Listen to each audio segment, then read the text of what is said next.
hit that subscribe button. Become a part of the creep.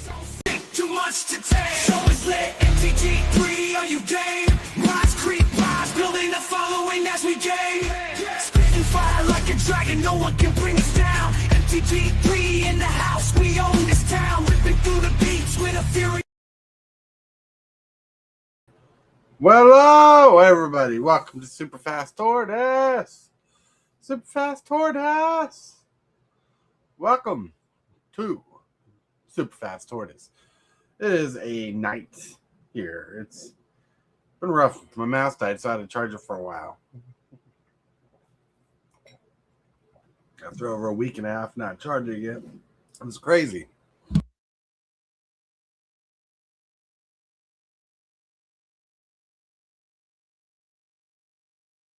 Excuse me, inhaled some Kool-Aid. All right. See what's up. How's it going? It is a crazy day out here today in the Tortoise Land. The Tortoise Land. Tried burning a CD today, or a mix CD, and it didn't burn. I don't know why. I was dumb enough to close out the burn list, thinking the CD was going to work, but it didn't. It didn't. The whole thing was ejected from the CD player ripper thing, and said it was done. Said it was done. It was crazy. Yeah. Hold on. Yeah. But it's chilling, chillaxing, relaxing, acting like a cool dude. I wasn't expecting to do a chat and chill tonight, to be honest. It was all planning on playing a game of Commander tonight. That didn't go through on my buddy's end. It was ridiculous. Ridiculous. Yeah.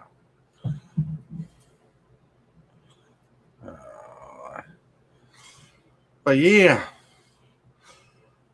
But my friends, I went live on StreamYard today, so if any of my YouTube buddies want to hop on, you can. I'll send you a link through Discord as long as you let me know. Just let me know how you're doing. I see a couple of you watching. Hello. How's it going? It's relaxing. Been going through decks this week. Going through Magic cards, which I'll look through this stack of Magic cards. Going through Magic cards, seeing what I got. Waiting for the Teenage Mutant Turtle set to be released in a month. Yeah. You guys excited for Teenage Mutant Ninja Turtles? Teenage Mutant Ninja Turtles. Teenage Mutant Ninja Turtles. Teenage Mutant Ninja Turtles. Turtles in a house show. Turtle power. That's right. Tyler, hello. Welcome. What's up? How's it going? He says, sup. What's up? Just looking through Magic cards. Just talking, chatting. I'm trying to get my brain fixed for this chat and chill because I wasn't ready for a chat and chill today. I was waiting for a Commander game to be played tonight. So I'm just relaxing, being cool. I wish I had like assorted Magic cards to go through that I didn't know about. Like that one. But yeah. Let's see. I might have something fun. Yeah, I'm totally ripping off the thought process here. Off of going crazy. Let's see. Let's go through this deck. TC Dude.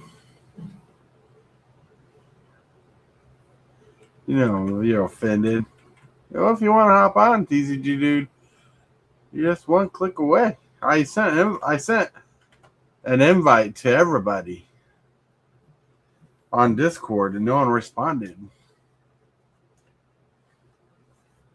No one responded. Because everybody has their Discords on mute. Because like some people are just a part like of 99 Discord channels for some god awful reason, and they're like, it helps out. I get to see what people are doing. You don't even watch half the people you're watching with 99 things. Like you got 99 Discords, and for 99 YouTube channels, you don't watch all of them. I'm talking about someone in particular, if you can't tell. But it's crazy. That's a lot of Discords. I believe I'm still under 20 Discords. Let's see, 1, 2, 3, 4, 5, 6, 7, 8, 9, 10, 11, 12, 13, 14, 15, 16, 17, 18, 19, 20, 21, 22, 23, 24. 24 Discords. Okay, I'm a little over 20, but a couple of Discords are just friends of the channel. Some of them are other big channels. Some of them are people who are no longer here.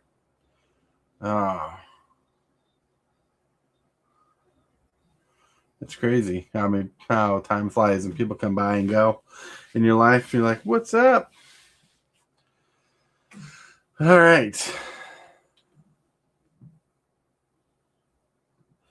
So all that makes sense. I mute any Discord I join because the constant notifications on my phone drive me nuts. It does. Like out of all the Discords I'm a part of, I only have a couple of them not muted, and one of them goes off like all the time for Commander games. It's crazy. It's crazy. Hey, Shiminuchi! This episode fast has been a long day, but now it's time to rest. Rest! So watching some of your lower impact shorts. Pulling some fire cards there, Shiminuchi. Fire cards. I'm like I saw that Blossom Fairy that you got. That Bitter Blossom like card. Can't remember the name of the card, but it's basically Bitter Blossom on a creature. That was a pretty cool pull. Nice rip.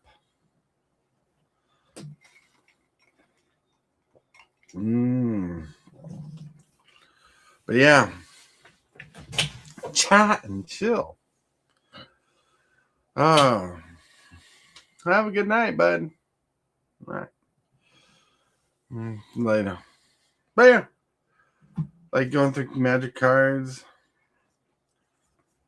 Let's see. I got a deck here. I want to go through. See if it's worth its while anymore. It's a bracket 4 deck, but it doesn't play like bracket 4. Let's see. Here's the camera. Yep. Yeah. All right. Here's the back.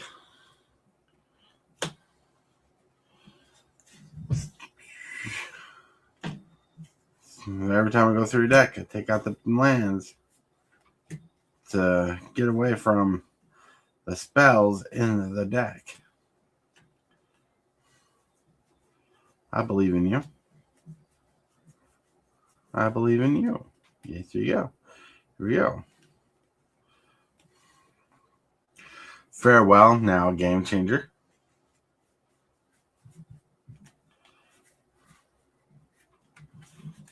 All right.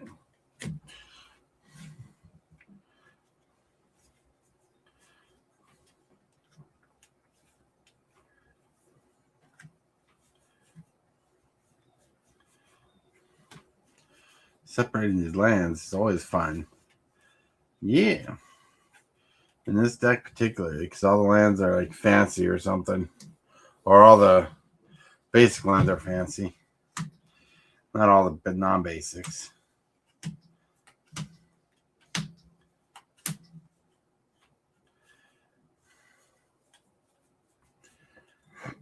Let's see. Tulane.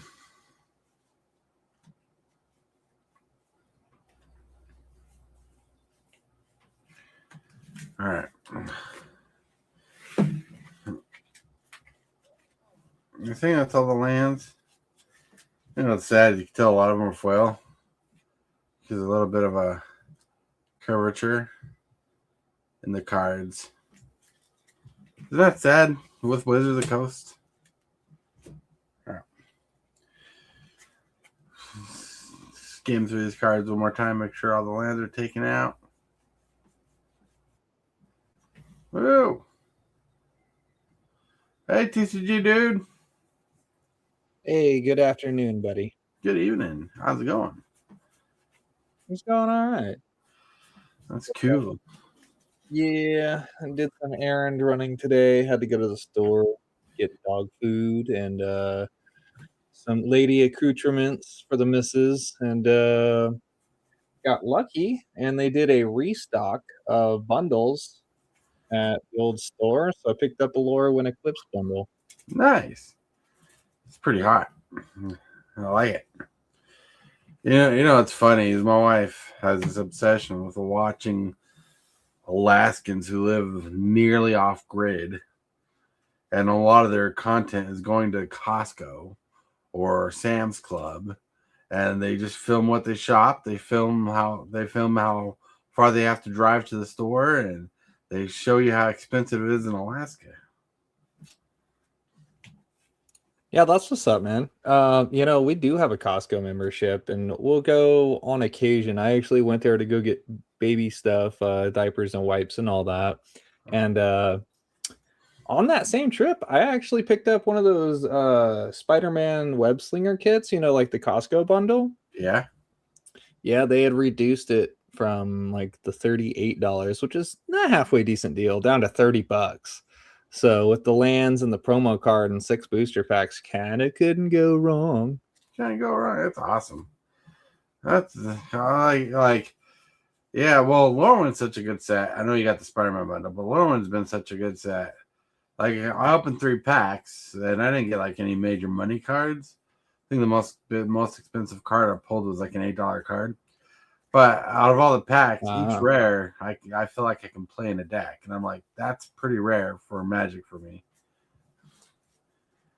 Yeah, it's a very playable set, both in limited and construction. Well, I guess Commander. When I was trying to explain Cube to my friend earlier today and how it was like a replayable limited thing, Commander got brought up in the discussion. And I called it constructed because it's a deck that you have made that you show up with. But I don't know if people generally in the Magic space, I don't know if people generally would consider Commander constructed, right? It technically is, right? Right. It technically is, but no one calls it that.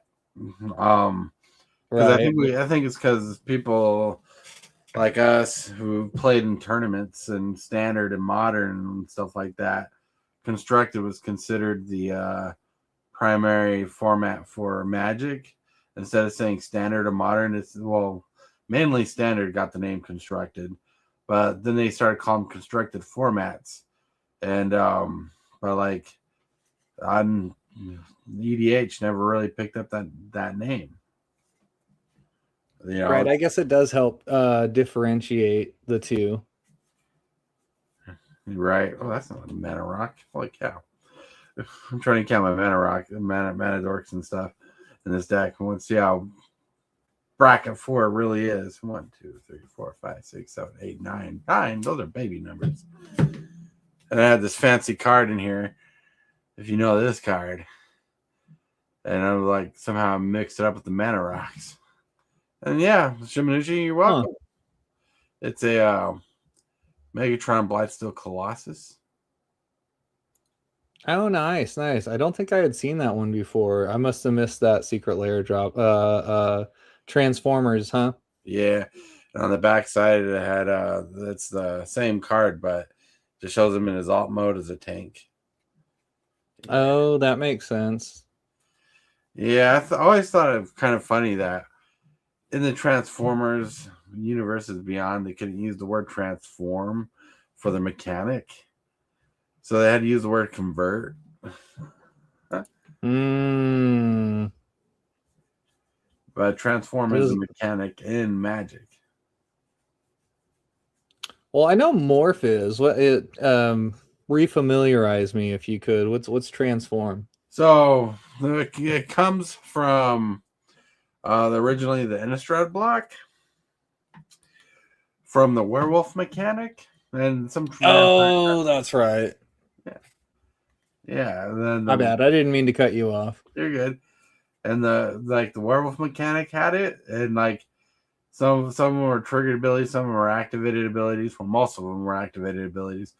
And if you activate it, you could transform the werewolf to the other side. Or if a triggered happened, it would transform to the other side. You know, and this is before they made Daybound, Nightbound mechanic for it in the future Innistrad sets. But like, yeah, vampires had it too. Because like one of the strongest vampires from Innistrad was a transformer who made bats. Because he was batty. Mm-hmm. Huh. Oh, Okay, yeah, no, that does make sense. And you know what's funny though is how much people disliked the day bound, the night bound mechanic or whatever you'd call it, day and night. you're right. Yeah. And just keeping track of it was just such a hassle. It's just like sometimes Wizards of the Coast, when they design cards, they're like, you know what would make a mechanic better? If we had extra layers to it. And that's basically what it was. And I'm like, who wants more layers? Not everybody wants to play with an onion. Yeah, no kidding. But like, but Innistrad was such a fun block. I remember that was one of the biggest blocks you played and drafted back in the day. It's one I drafted Innistrad back in the day more times than I drafted any other set. It was just such a great set to draft. 1, 2, 3, 4, 5, 6, 7, 8, 9, 10. Hello, Hillbilly. Aw. But yeah, I never had the pleasure of drafting it myself, and the packs these days are super expensive. But I bet there's folks out there that maybe have like an Innistrad cube or something like that. If I recall right, Tolarian, the professor, actually has an Innistrad cube, which is kind of cool. Mm-hmm. But if you want to get into drafting, and if you haven't drafted it yet, I suggest picking up Lorwyn and trying to tribal draft. It'll give you the same kind of feeling, but it'll give you more of the same feeling as drafting original Lorwyn because they cared about tribals and stuff like that, typals or whatever they want to call them, kindred. Because Watsy can't keep a name straight for a while. I know it's not like the game isn't confusing enough as it is. Right. Well, you know, what was it? Someone the other day was making fun of the Universes Beyond, and they were like, you know, Wizards of Magic the Gathering is going to change from that Magic set to that IP set. They're going to say that's where Final Fantasy came from or something like that, making joke about new players not knowing about the original material. And they're going to be like, that was a fun set. I can't believe Magic the Gathering made Final Fantasy. That was hilarious. Those poor souls. Well, you know, Wizards of the Coast has one thing that a lot of companies wish they had, and this is not including Pokemon and Yu-Gi-Oh!, is they have a multi-generational gap of players playing. You have many different generations playing the game, new generations constantly coming in, and you have families who are teaching their kids this game, and Wizards of the Coast is like, we're going to change everything up. So, you know, it's crazy how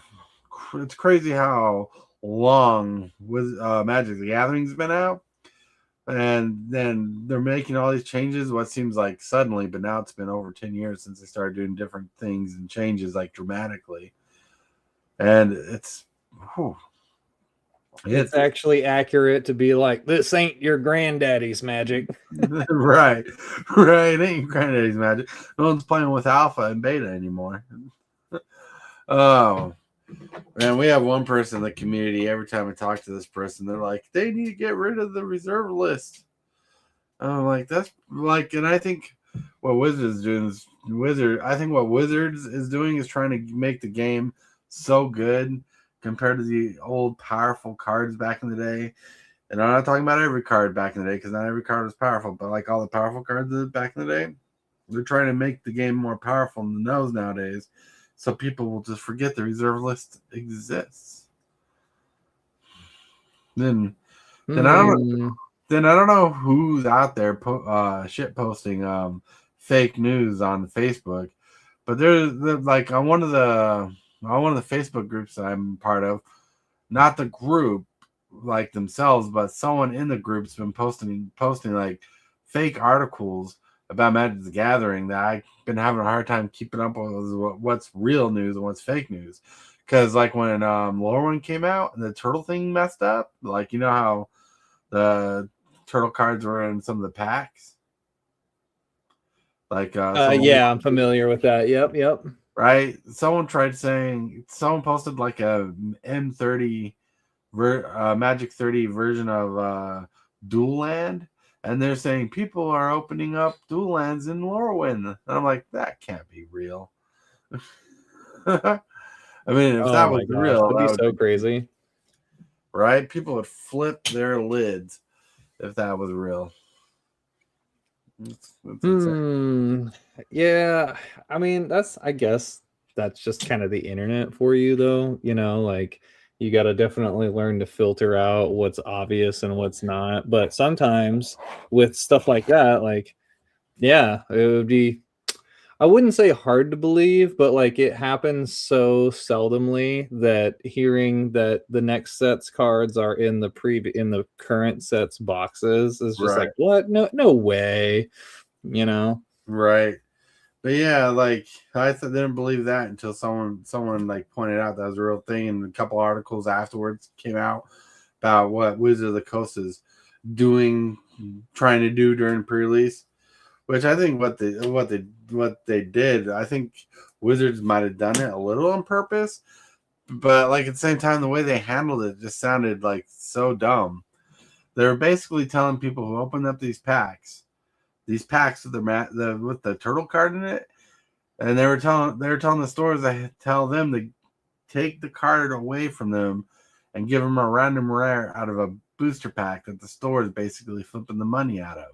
Like, that made no sense. I don't know if Wizards of the Coast said they'd pay him back for the loss, but like Ray was saying on the show a while back ago, that his store said, you know what, F this.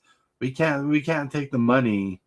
We can't lose the money on packs for this. So if anybody opens a turtle card, it's completely legal to play in the store if you want to play that turtle card. You know, if you're going to keep it. Yeah. I was on for that episode, and whilst I don't exactly agree with Wizards requesting to take back the cards, Right. Although I understand the logic that they just don't want them in circulation, I personally don't agree with Ray's Store's decision to have them be legal in the event, particularly because as somebody who's been being more competitive the last 2-3 years in Magic, I study the sets. You know, I watch the previews, pay attention to uploads from other content creators out there for like set previews and stuff like that. And it would just be such a feels bad to be having my one-on-one match. Maybe I'm right there on the last round, and then I lose to a card that's not even in the set. Like, I get that the special guest list is kind of like the exception to that, but it is designed to be in the set, so to be loosely expected in a limited format. But yeah, I think the more proper route would have just been like, okay, keep your Turtles card, and we will basically, you know, open a booster pack or you know, exchange it out for a different rare, which, yeah, that is eating the cost, but I'd consider that more fair. But, you know, I don't own the store or the LGS or whatever, so not my call to make. But I'm glad that they were able to make it fire regardless, you know, because the hype for the set was pretty real. Right. And like some of the cards people pulled from the turtle set could probably possibly not work with the set, or sometimes it might break a set. You know? Yeah. Which I understand that logic behind your thought process there. Like, yeah, I'm sure all in all they all had a good time. And he did mention that nobody, at least knowingly or admitted to having opened one. So no problem, right? But Right. yeah, that wasn't the case for every store. My store, or the store that I play at, rather, did not have any folks open up TMNT cards, and that was their solution. Hey, if you open one up, set it aside, we'll give you a new promo card. I'm assuming that they would have to just open a booster pack on the fly to make that happen, which Right. again does eat costs. But yeah, no, it was fun all in all, man. What was the last pre-release that you went to again? Tokyo Dragon Store. Oh, nice. So, that's one that was semi-enjoyable for me.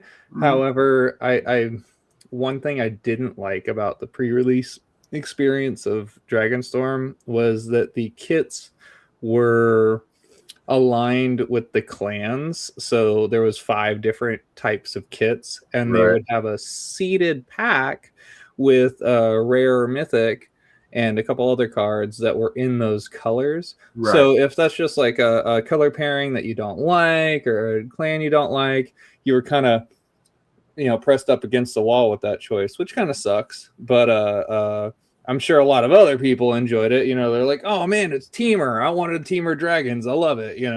Right.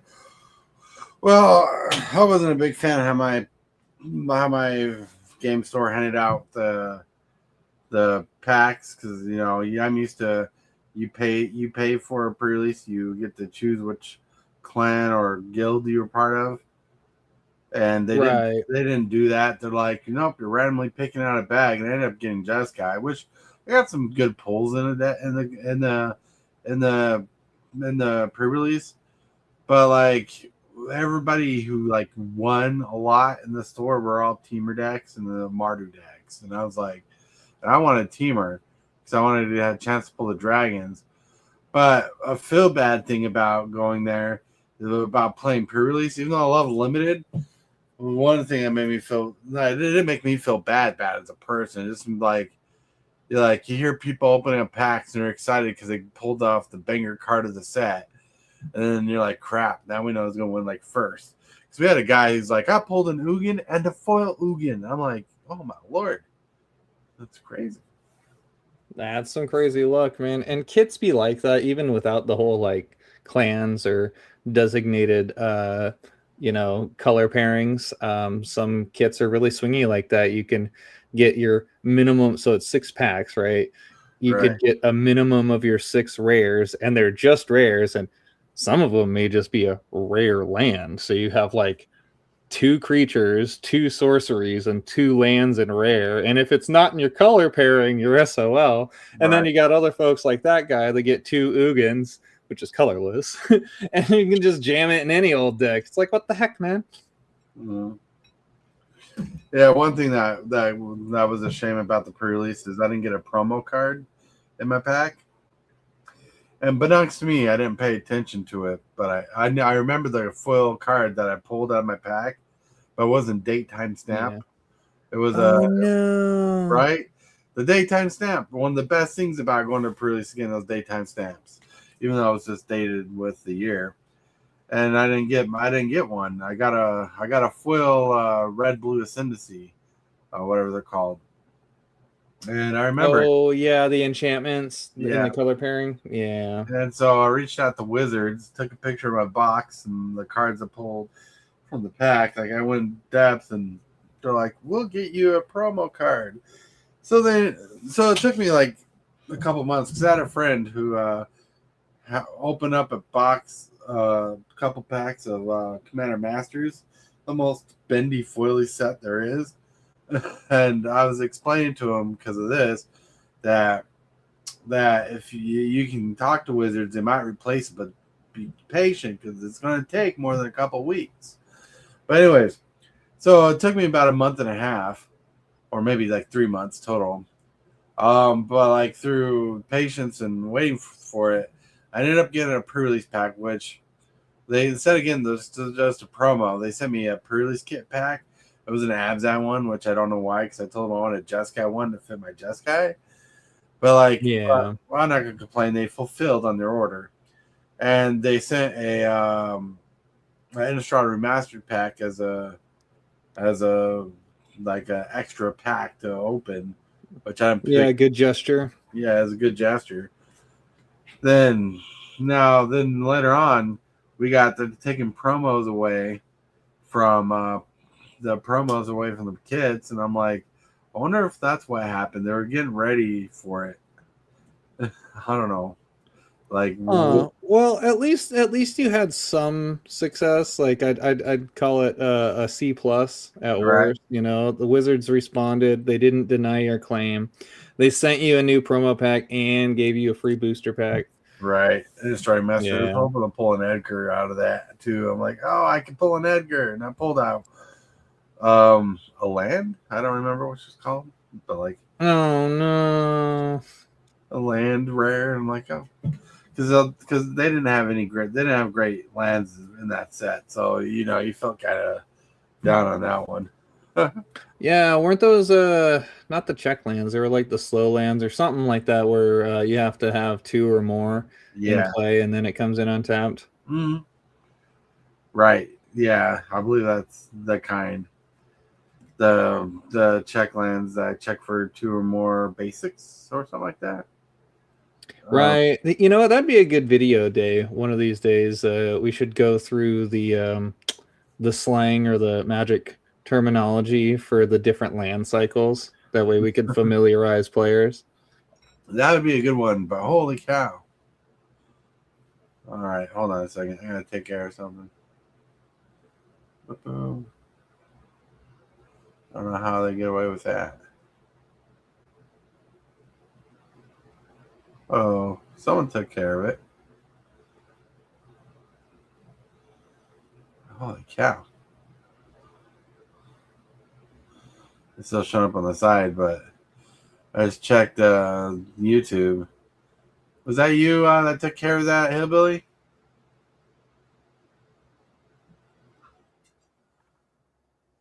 Oh, geez. Yeah. Looks like they took care of it, but like, yeah. Let's see. That's some spam if I've ever seen it. Yeah. Looking on this end, that was crazy. I've never seen that happen before, except on Discord. Which I don't know how they get away with verifications on Discord anymore. Yeah, no kidding. Oh, yeah. So apparently, I didn't watch the video yet, but I guess Discord's gonna have new ID/age verification settings. Right. That's really unfortunate. Yeah. Well, because they got like you have people who have Discords, and some Discords have like areas on their Discord for more adult themes and stuff like that. Which I'm not a part of any of those, but you can. Then kids are getting away looking at things or reading things they shouldn't. In that basic genre of thought process. Oh yeah, no, you're right. I agree with the protective side of it. Right. Absolutely, because Discord, I mean, pretty much prior to now, all you had to have was an email, and you can make an account and join into any server bidding that it's open. And yeah, people be posting all sorts of crazy stuff. And well, Discord's been used for like criminal activities and stuff like that. So I guess it's a good. I wouldn't say firewall, but a layer of protection for Discord and for the users. Right. Yeah, they have to do that. What the heck is that? Literally. They're back. Getting spam-boozled. This guy. Well, that's the second time it happened. I banned the original one, so it makes me wonder how they got it again.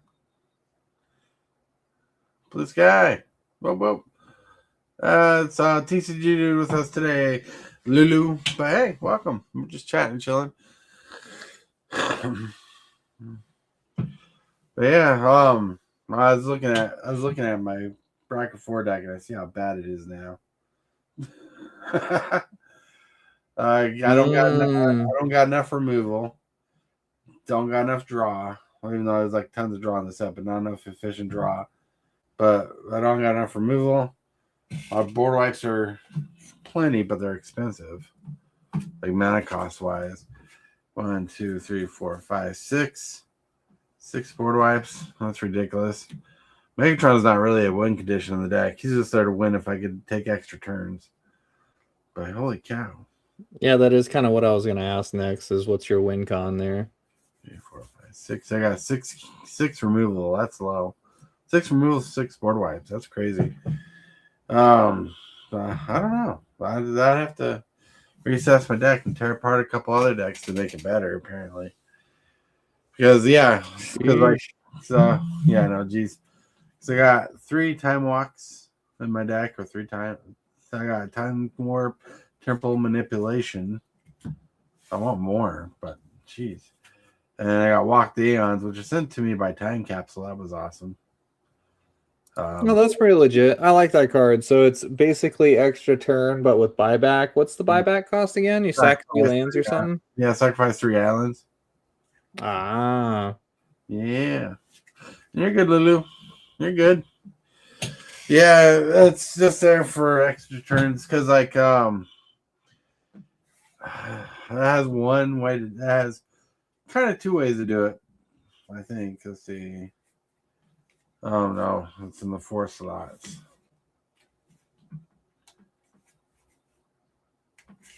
So basically how it works, back in the day, I was building this deck for going against family when they played Magic more often. So basically what we do in this deck is so I got 2 ways to do it. You play a game Magic, and I hope to get a Lily Splash Mentor from Bloomburrow,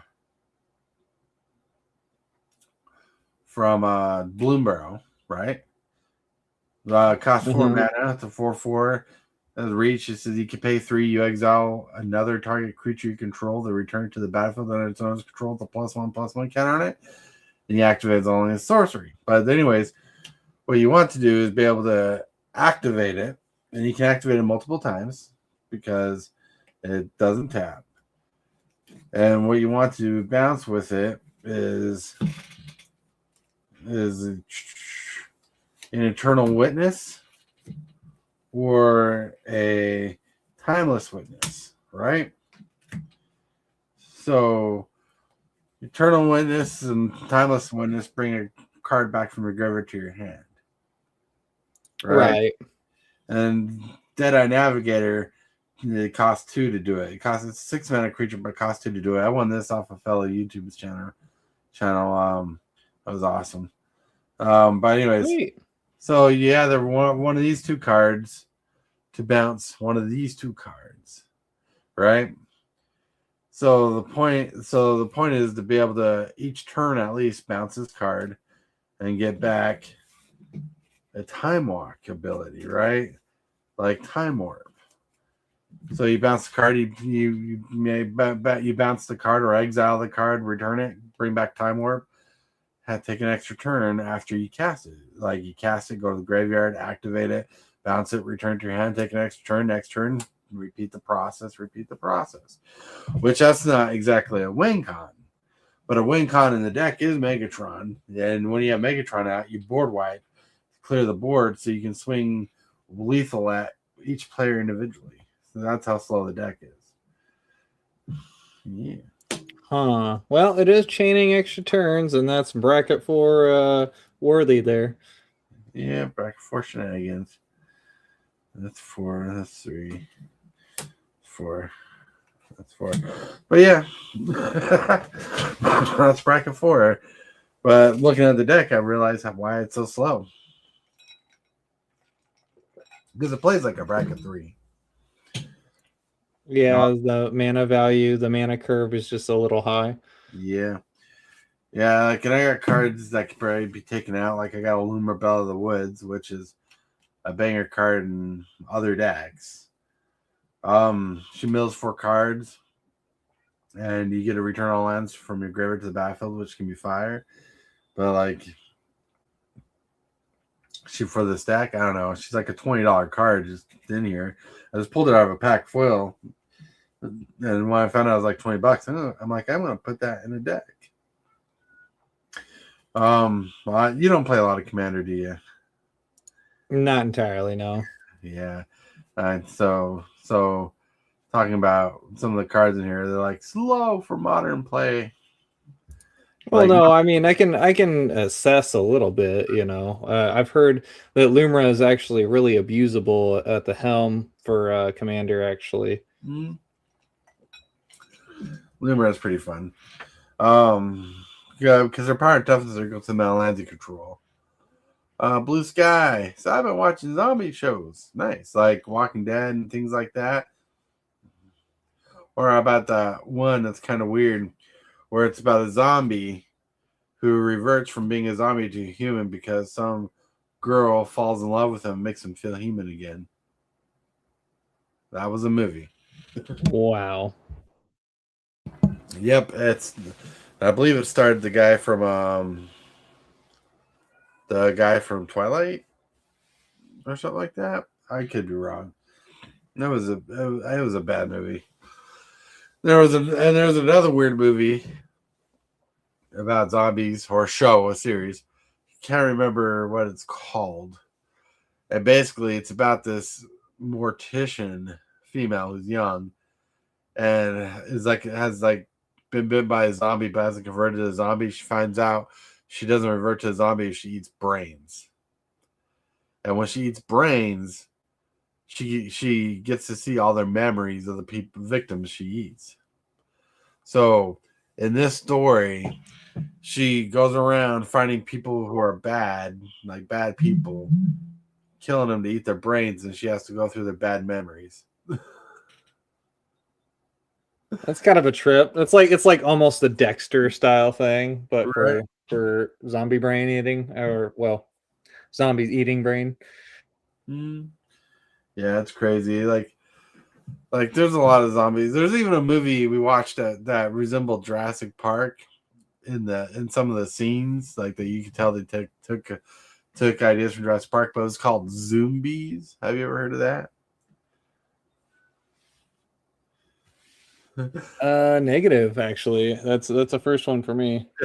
So Zombies is about a zombie like virus that affects an entire zoo, and the animals start turning into carnivorous undead monsters. Basically, Oh my gosh. That sounds like some campy fun, honestly. it was campy. It's a little bit fun, but the acting's like mid range.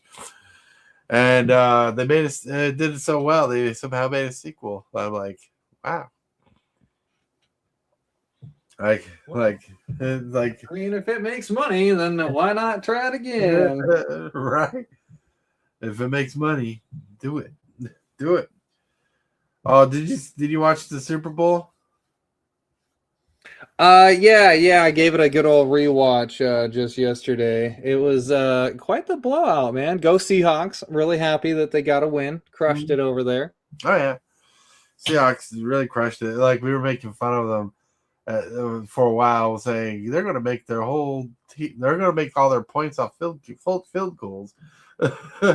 Then like there was legitimately like half the show's done, and the show starts, and my wife is like, "Make a touchdown! Make a touchdown! Any team, make a touchdown!" She was so frustrated. Whoa, no kidding. Yeah, it's supposed to be like exciting, big plays and stuff, but the defense was just nailing so hard that nobody could get any scores in, like regular touchdowns at least. Right. So Seahawks won because of a bunch of field goals and a couple touchdowns, which was pretty cool. And we knew a guy from Alaska who was there. I don't know if you heard of him. He's not. Yeah. I forget his name, but yeah, he's a Samoan fellow that got signed on for the Seahawks. Yep. Well, I'm talking about a YouTuber named Leg Life. He goes by Leg Life. His name is Adam. He has Instagram and stuff like that. And I'm not really subscribed to him. My wife is, and him and his wife live in a certain part of Alaska. And they own a coffee shop, which is like one of those coffee shops that are for it's like one of those businesses that are for supporting and raising funds for like a charity. And he went to LA to go celebrate celebrate the Super Bowl by going to Super Bowl parties because he couldn't get a ticket. But like when he was there, he got offered tickets right behind the Seahawks field goal for a price. He wouldn't tell much of the story, but he said the tickets were sold at face value, meaning he paid the exact price the tickets were worth. And he got tickets to go to the Super Bowl. And so the next day, we watched his vlog about him at the Super Bowl. And I can't remember the pro football player, but he played against a legend Green Bay Packers football player who's like in his 70s now, who's retired, and just hung out with him and his friend. Um, and they were chilling. And like, well, I guess one of his heartfelt moments was the older Packers dude was feeling pretty cool, so he let him wear a Seahawks beanie in return and gave him a signed card of himself, on a trading card. I thought that was cool. Oh, yeah, people definitely catch the spirit of giving when it comes to Super Bowl time. And, things happen. So it's just like, hey, man, I have these tickets. I can't go for whatever reason, or I'd rather not go because I changed my mind or something. So, yeah. Yeah. So it's been crazy. It's like watching every round. Sorry, I don't know why Alaska keeps coming up, but it came up a couple times today. But it's all good. Still, like, have you done more thinking about your box battle thing? If you want to go through with it or anything? Yeah, man, I've definitely been dragging my feet on that a little bit. I still have the product here. It's not like I'm trying to have people send me funds and then I fulfill the thing. Like I got the product in my closet just waiting to go. And the numbers have been crunched. It's 23 a seat, 8 seats, and then of course the buyer will take care of shipping, which is somewhere around $8 to $10. I got to double check, especially considering it's gonna be just the cards out of that box. If we were doing like some sort of random grab box or buy from other Magic products, that would increase the volume of cards, of course. But Right. yeah, $23 a seat. So maybe tonight I can get that infographic up. I know tomorrow's Wednesday, so I'd like to be on the show to hang out. I don't know Yeah. if you got a topic set up for tomorrow. No, I think tomorrow's gonna be a chat and chill day. We're probably gonna talk about the Hasbro thing that came out today. We talked a bit about it today. We'll probably talk a little bit about that tomorrow. The court case? What? The court case for Hasbro or what? No, not the court case. We already talked about the court case and whatnot, but no, I'm talking about like the earnings report and stuff. Oh, okay. But like, I don't know how much we're gonna feed into that. But like, I want to bring it up again, talk about some of the crazy stuff because like, interesting enough, Hasbro acquired the rights to use Harry Potter, and I don't think Wizards of the Coast is going to do it. Like, we thought Wizards of the Coast was going to get Harry Potter in the set, but apparently it sounds like they're saying Harry Potter is not going to be a part of Magic the Gathering. And I want to get more into it. Okay. Well, there is already an existing Harry Potter TCG. Yeah, and every other crossover we have has had in a TCG. Transformers was a TCG. Let's see if I can see it. No, I don't know where it is at the moment. But like, yeah, even over on GameStop, on GameStop.com, you can pull up Harry Potter TCG product. Now, I've never seen it in the wild. I've never held any of the cards, but I have seen listings for it. Not sure how popular it is. I mean, you already know that the IP is popular. The movies and the books were very popular, but I right. never really heard anybody talking about the card game. Yeah, like I never heard of the card game, but I just knew there was one. There's always a card game for a very popular IP, if it's existing or not. Because like Transformers was an existing card game.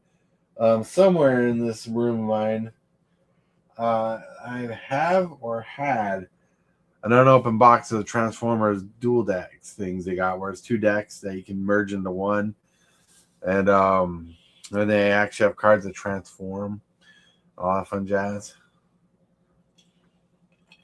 Huh, that's interesting. Is it kind of like a meld, like how you put two cards together in Magic? No, like believe it or not, one of the dumbest ideas ever. They had cards that literally folded.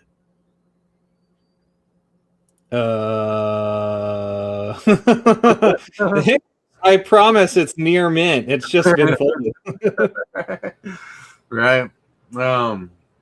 Like I don't know if this set's where they did it, because they have the card. The set I have is from the basically the alpha version of the game, and I believe the next set's where they did the folding cards.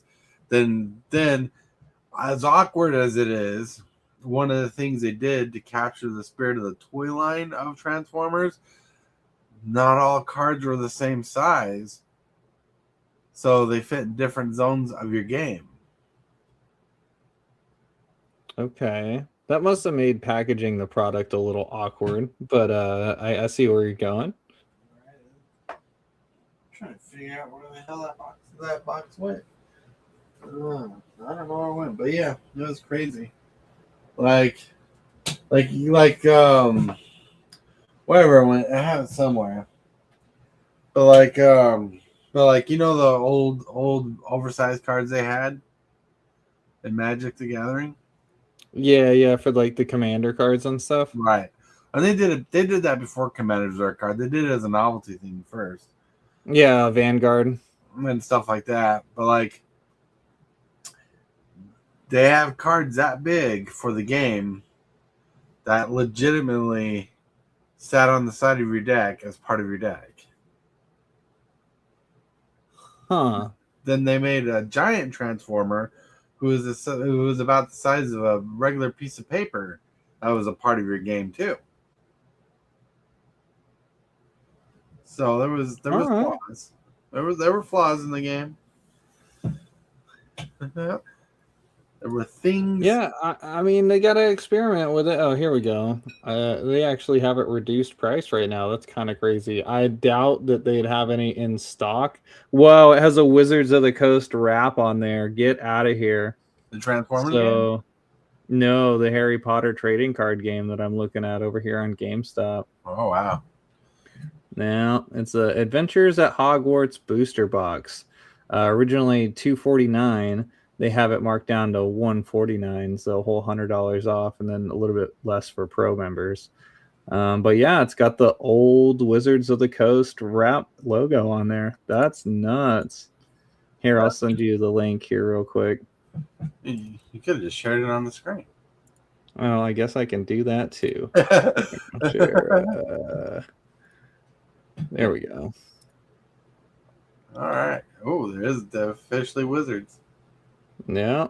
And then you can see product on the shelf there, and the back of the box. You can see the Wizards logo right there. Mm-hmm. So yeah, this was the thing at some point, and then we got some of the other boxes here. There's Wizards on that one, 2-player starter kit, which wow, almost $200 for a starter kit. It says 8 deck box though, so there's 8 decks in there, I'm assuming. Oh. Huh. Yeah, that's pretty cool. I wonder if there's any YouTube content out there, people opening this or playing it. Oh, does that say expert level? Don't tell me that says expert level on there. That's nuts, bro. It looks like it says expert, like a Magic Pack did. Yeah, exactly. Each hold 11 random game cards. Okay. Yeah, interesting. That was interesting. That was fun to look at. Yeah, I can shoot over a link for that later if we're talking about it tomorrow for sure. Yeah, so it's funny that Magic the Gathering won't pick it up, but Wizards of the Coast did that. Well, it's probably before the whole. I think what I read was saying because of the writers words later on in the life of Harry Potter that they don't want to deal with that drama, basically. But, I digress. Yeah, people are gonna have their opinions. I personally think that J.K. Rowling is a good author and stands for her virtues, and people should be commended for standing up for what they believe in. But not everybody agrees with it, so it is what it is. Especially the internet. So it is what it is. The internet, the SJWs. I mean, Just a little bit. That's what they were called back in the day. I don't know what they're called anymore. Yeah, I try not to get too political or into any of that. I honestly keep a lot of my personal beliefs personal, and whether that's a good or bad thing, I'll let the listener or watcher or whoever choose. But yeah, man, I'm just out here trying to play Magic and enjoy my life a little bit, man, and socialize with folks. Like that is kind of the cool thing that yeah, Magic the Gathering, huh? I'm not trying to steer a conversation in a certain direction. You're good, man. I was just saying what I was reading about earlier. That's it. Oh yeah, no, 100%. No, I mean, just ending it on a good note. That's one of the cool things about Magic is the fan and player base is so diverse, and you get people from all walks of life, and whether you agree with their personal viewpoints or political viewpoints doesn't really matter when you're sitting across the table from them playing Magic. That's how you're sharing time and space is playing the card game, and that's one of the reasons why I like it so much. Yeah, it crosses so many generations. That's the important part. Like how many there's certain people that affected their lives in good ways, and I know there's a couple people where it's affected their lives in bad ways, but that's all personal to them. But Wizard of the Coast has spawned people to become millionaires or good business entrepreneurs and stuff like that. They affected people's lives in a lot of good ways. So, hell, how many people are selling online the Magic cards? Just aside yourself, how many people? Yeah, no, 100%. It definitely has helped provide venues for revenue. People are able to trade, buy and sell, and supplement their hobby Right. with itself. It's unless, like, let's say you're into art or drawing, you're not, unless you're literally selling prints and your personal art, you're not really supplementing that hobby by drawing, but by playing Magic, say going to a tournament and getting top end at a tournament, first place or whatever, you could win a whole booster box, which is a street value of $100+. You could break it down, save yourself buying a box from the set that way, all sorts of stuff. Maybe hell, the LGS that I go to is definitely like a nerd hobby shop. So they have stuff like figurines, DVDs, comic books. So you could buy into a tournament for Magic and end up getting enough store credit to get yourself the hot new anime DVD or Blu-ray, Right. So it works out. It all shakes out. Oh no, it's crazy. That's crazy. Like how people like me who've played Magic for years and has this little janky YouTube channel he just has fun with, hanging out with friends, talking about Magic about every day of the week. I'm just saying Magic's, multi-generational. Like, if you look at my viewership, we get people young and old who watch, It's crazy. Like, oh yeah, 100%. And that's why the commercial that Wizards put out must have been 2 years ago. I forget what year or month precisely or what product release it was around, but they released a commercial where a young lad had like opened some janky packs or got some janky cards, started playing. No, it was like grandma's box or something, Right. and the sister was like, "Hey, did you want to play?" And then they learned and played together, and then he started playing in high school, and then he had a kid, and he's sitting there with the baby in his lap playing Arena with the other hand, and I was like, "Oh my god, I feel so seen right now. That's literally me." Right. With the Right. baby in one hand and Arena in the other hand, so it was really cool. That was really cool. No, yeah, like I remember that commercial. That was a good commercial too. I still miss their old commercials that they have. I think you can still find them on YouTube, but like the one with Bob from accounting, where they make they have the giant goblin. They want to test its fighting abilities in the arena that they had, and they're like, "Where's this monster? Like, I think he's sick." All right, send in Bob from accounting, and so they send in some guy from accounting to get beat up by a giant goblin.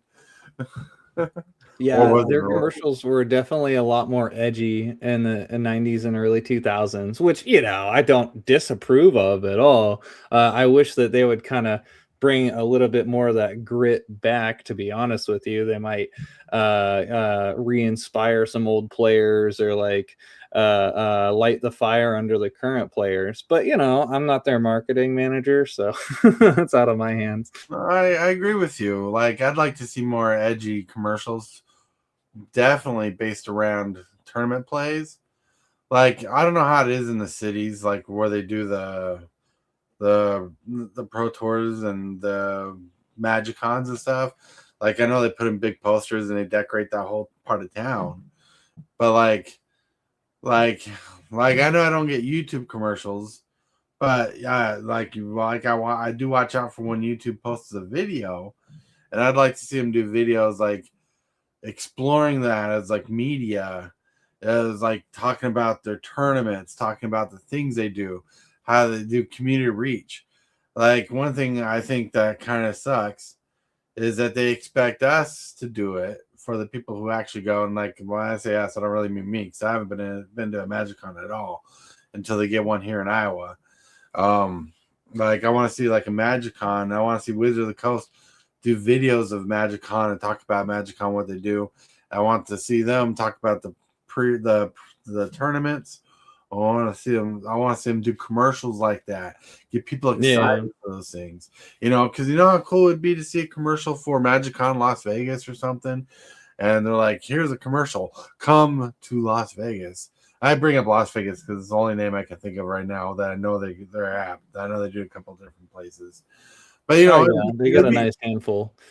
Yeah. I agree, man. I think that the limited amount of advertising that they do provide is not quite adequate. But just the other day, I was watching the Lorwyn Eclipse Pro Tour. Me and my old lady were watching it together, actually, and her is a very casual Magic player, like, um, you know, just a handful of times a year playing, but she's familiar enough with the game and mechanics and stuff like that and takes enjoyment out of it, but doesn't really spend her free time playing Magic.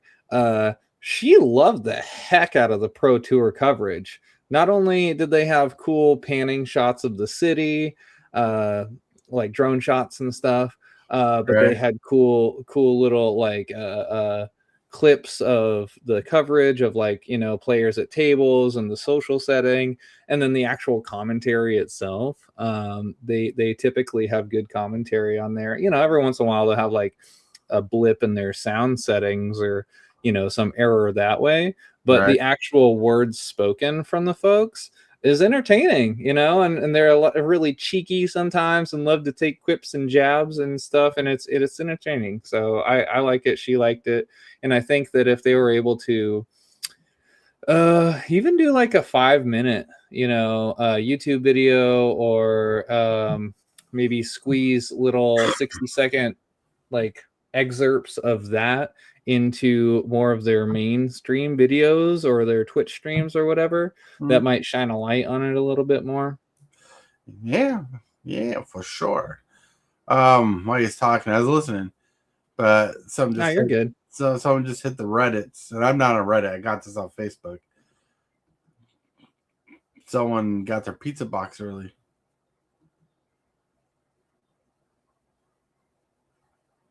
for turtles.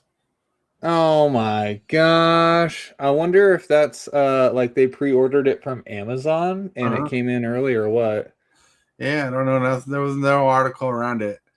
It just popped up on Facebook, and I'm like, those are real pictures. And you know what? They're high quality pictures.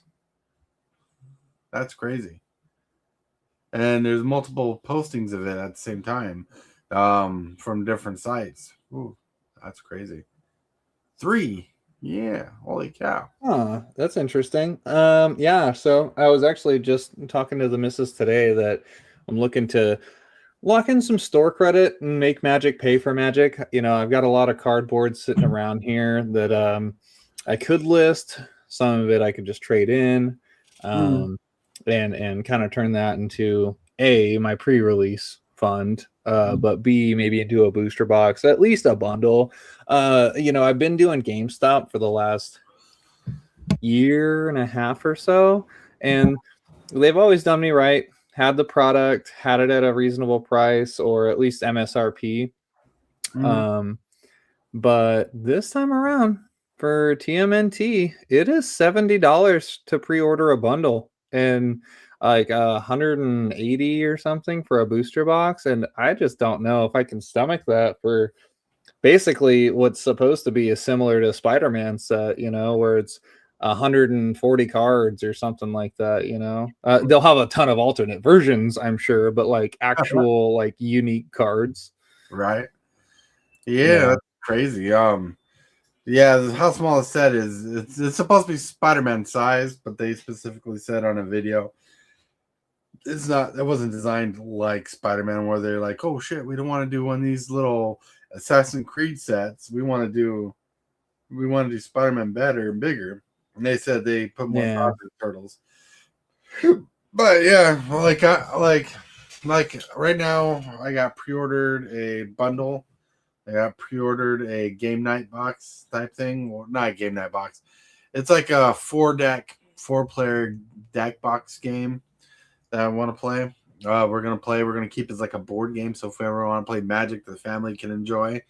That we can just rip it off the shelf, put it on the table, open it up, and play it. And so that's what we're gonna do.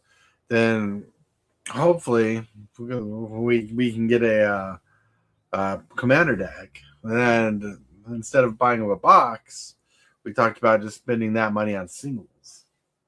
You know, because I think it's ridiculous to get 30 packs in a set, but in a box, and pay $180 for it. So if you get singles, Right. Well, if it was a Masters set, you know, like double Masters, maybe even Commander Masters or something, or Modern Masters, Masters 25, anything that's kind of a powered up, souped up Master set, you know, maybe it's got fetch lands in there, maybe a Force of Will, you know, stuff like that.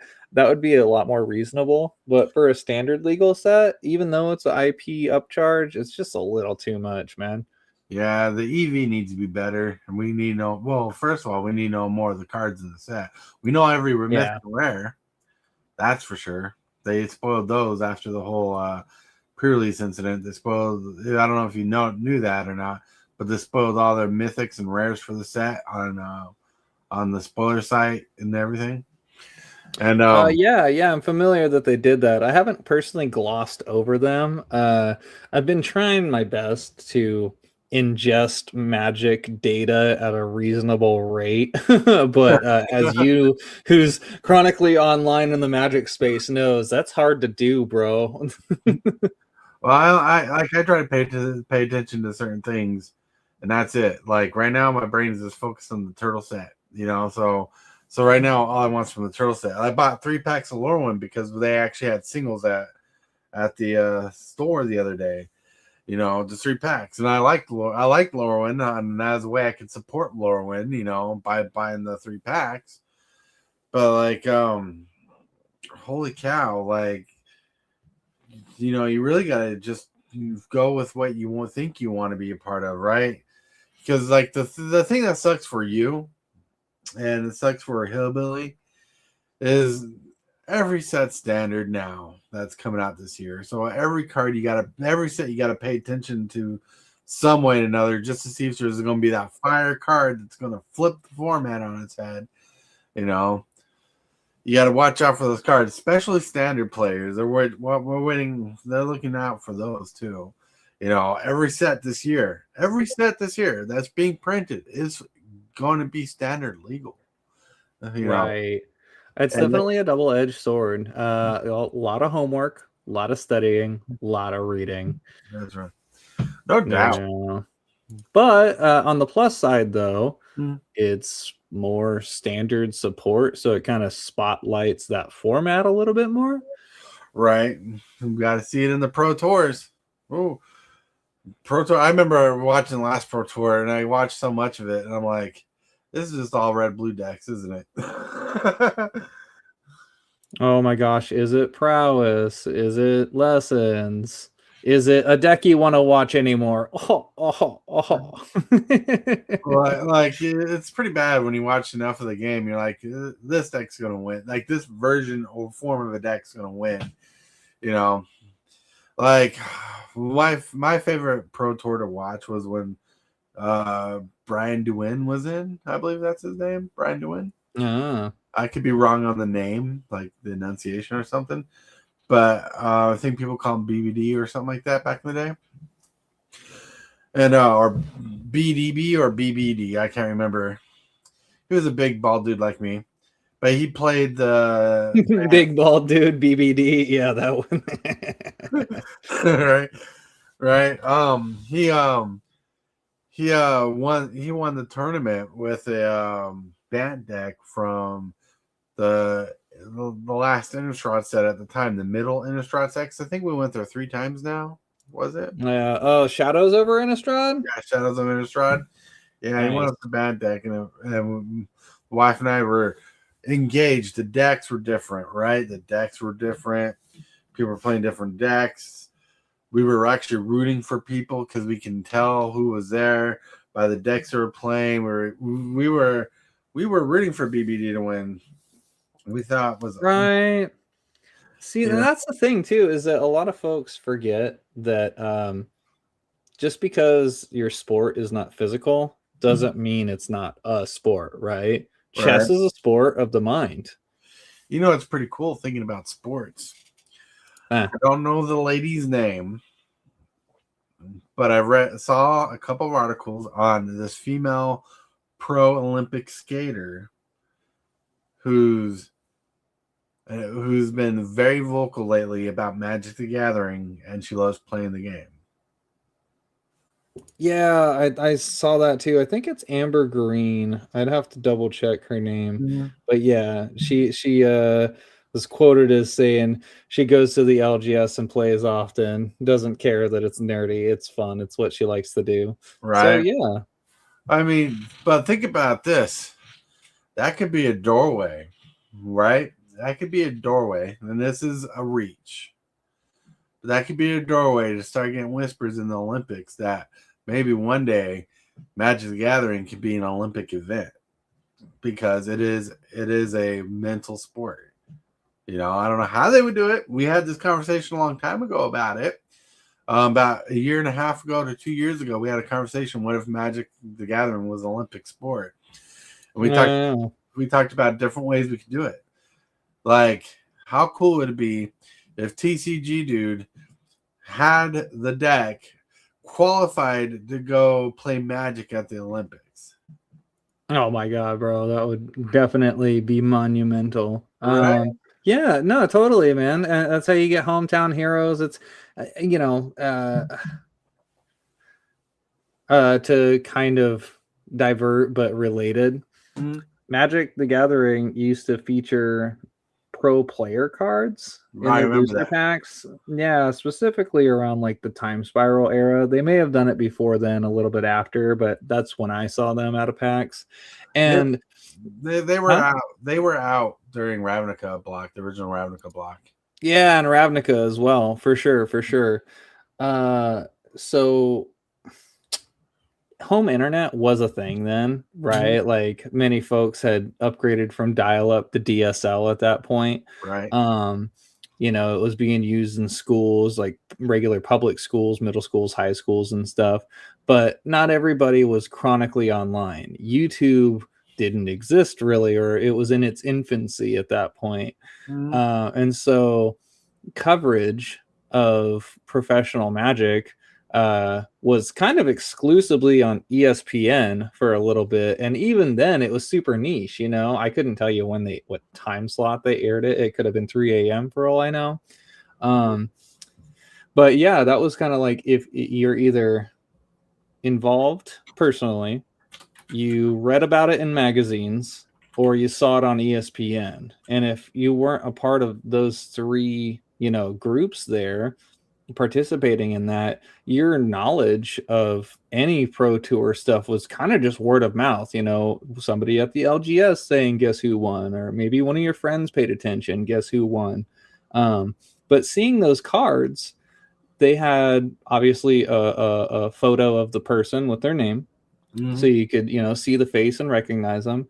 And then on the back of the card, they had their stats, their Pro Tour wins. Hell, they even had how much prize winnings that they've gotten on the back. And, it'd be like, dang, he made $25,000 in the last few years playing Magic. Like, that was a big deal, and it was very inspiring for me. Like, dude, I'd love to get better at this game. I was like 15, 16 at the time or something. So, a job for me would have been McDonald's at $7.50 an hour if I was lucky, So to see somebody winning $25,000 off of a card game that wasn't poker, right? It's like, dude, that's so cool. And my friend Andrew Scott, he goes by Sissus Orb on YouTube, but he's been on the show before. Those cards that you're talking about inspired him to want to go to the Pro Tour, try to play Pro Tours and stuff. He's been in tournaments where he's played against Luis Scott Vargas or deck built in front of Luis Scott Vargas. So yeah, it's crazy. Like I remember we used to talk about how cool it'd be pro back in the day, and studying how back then being a pro player was more supported by Wizards than it is now financially. Because nowadays it's more crowdfunding to get to Pro Tour, but back in the day it was your own funding. But if you got picked up by Wizards, you were basically started getting a paid lifestyle to show up to events. It was crazy. That's like, it was insane. It was insane what they do. I mean, it wasn't like major money. It wasn't like enough money to pay for a whole year, but can you imagine being a good enough player? Wizards legitimately paid your ticket to play. That was insane. Yeah, 100%. I would love that, man. Love to have been part of that. And honestly, I am not making it a reasonable goal to be at the Pro Tour or to win, X 10,000s of dollars, but to get any prize winnings, money wise would be great. But honestly, I was telling my old lady about this. I was like, there's a lot of gray-haired dudes over there on the Pro Tour, maybe in their 40s, early 50s. Like, it's not over for me yet, honey. You know what I'm saying? Right. There's still a chance. Yeah. On that note, my friend, I have got to finish plating up dinner over here, give the lady a baby break, and then I'm going to switch gears and play some Call of Duty with my friend. Season 2 dropped for Black Ops 7, if anybody watching plays Call of Duty out there. Yeah, I was about to get off the live myself because I need to get some chores done and whatnot. Normally I'd be playing a Commander game, but thanks for hanging out with us, and thank you everybody for watching. Hey, we had a good chill session. Let's just get to the end show. If you want to find TCG Dude, I'll post the link in the comments or post the link in the thing. Oh, I did it wrong. Sorry. No, it's all good. And you can always check me out in the description in the episode. There is a link to my TCG Player store if you're looking for some Magic singles or even Pokemon singles. I actually floated off one of those today and dropped it off, so that was kind of cool. But yeah, definitely more of a Magic store. All right, but with that, my friends, we're going to call it a good night. Have a wonderful evening, and thank you for being here. All 10 of you who've been watching. And yeah, that's pretty cool. I'm looking for the outro. Here we go.